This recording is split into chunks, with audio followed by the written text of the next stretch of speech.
ঢাকা বিশ্ববিদ্যালয়ে আন্দোলনকারী শিক্ষার্থী ও ছাত্রলীগ নেতাকর্মীদের মধ্যে সংঘর্ষ চলাকালে আগ্নেয়াস্ত্র হাতে গুলি ছোড়া যুবকের পরিচয় মিলেছে। জানা গেছে ওই যুবকের নাম হাসান মোল্লা। তিনি ঢাকা কলেজের 2007-08 শিক্ষাবর্ষের ছাত্র ছিলেন। সরকারি চাকরিতে কোটা ইস্যুতে চলমান আন্দোলনে রাজাকার প্রসঙ্গে প্রধানমন্ত্রীর দেওয়া বক্তব্যের প্রতিবাদ জানিয়েছেন আন্দোলনকারীরা। এ বক্তব্য প্রত্যাহার এবং সরকারি চাকরিতে কোটা বাতিলের এক দফা দাবিতে সোমবার সারা দেশে বিক্ষোভের ডাক দেন তারা। সেই কর্মসূচি ঘিরে সোমবার ঢাকা বিশ্ববিদ্যালয়ে আন্দোলনকারী শিক্ষার্থী ও ছাত্রলীগ নেতাকর্মীদের মধ্যে দুপুর থেকে রাত পর্যন্ত দফায় দফায় সংঘর্ষ চলে। সংঘর্ষে এক যুবককে আগ্নেয়াস্ত্র হাতে গুলি ছুটতে দেখা যায়।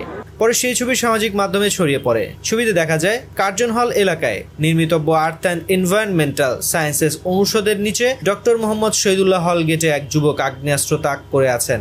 খোঁজ নিয়ে জানা যায় হাসান মোল্লা নামের ওই যুবক ঢাকা কলেজের ছাত্রাবস্থায় থাকতেন কলেজের আখতারুজ্জামান ইলিয়াস হলে। ছাত্র জীবনের শুরুতেই ঢাকা কলেজ ছাত্রলীগের রাজনীতির সঙ্গে যুক্ত হন। ছাত্রলীগের সাবেক সভাপতি সাইফুর রহমান সোহাগ ও সাধারণ সম্পাদক জাকির হোসেনের কমিটিতে কেন্দ্রীয় সহ সম্পাদক পদে ছিলেন। ঢাকা কলেজের কেন্দ্রীয় ছাত্রলীগের সাবেক কয়েকজন নেতা সোমবার দিন গত রাতে জাগো নিউজকে এসব তথ্য নিশ্চিত করেছেন।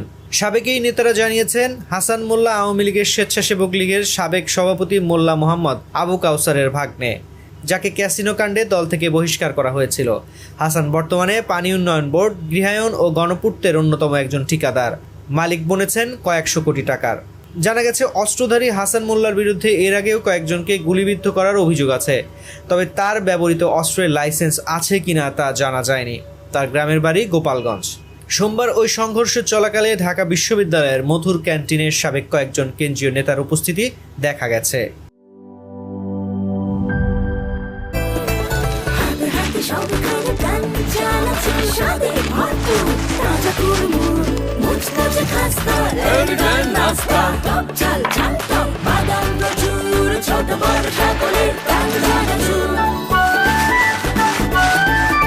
স্বাদে ভরপুর প্রাণ চানাচুর।